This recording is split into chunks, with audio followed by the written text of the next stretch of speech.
A Portland native going to school in Alabama returned to her apartment there to discover she no longer has one. The tornado wiped out where she lived, but Allison Smith is thankful that she's been able to salvage some of her belongings.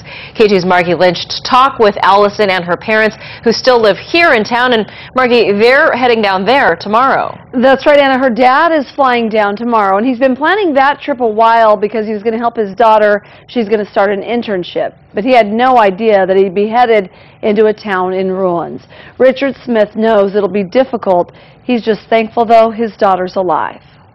She said she was okay, and then we got a text from her maybe 2 hours later, and she says, "I'm okay, but my apartment's gone." Richard Smith got the news from his daughter Allison late this week. As a parent, you think, it just gives you a really sick feeling. This is all that's left of her apartment in Tuscaloosa. Allison, a graduate student at the University of Alabama, described the new arrangement to ABC reporter Dan Harris. My whole bedroom pretty much was there, like my closets were all intact, and I've got most of my clothes out and my kitchen stuff. It's just my living room that has someone else's living room in it, so. Your living room has somebody else's living room. It's like all that stuff is her house. Like you can see her stove and stuff in there. Like all that is their house, like on top of mine. Over the phone, she told me about the terrifying moments leading up to the tornado touching down.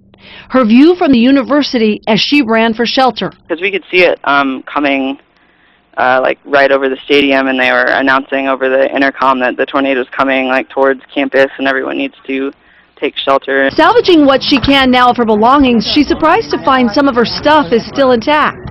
She says most of it was shielded by a roof that collapsed. Her dad flies down tomorrow, and he knows they'll have a lot of work to do, but it's work he's happy to take on, just thankful his little girl's all right. Allison is a journalism student getting her master's degree there at the University of Alabama, and her dad has a feeling this might actually help her be a better journalist, experiencing firsthand what it's like to live through such a natural disaster. Seems like she was pretty cool-headed about the whole thing. Definitely. Keeping everything in perspective, that, she has what's important in her life, she's okay, and it's just her things. Yeah. Margie, thank you.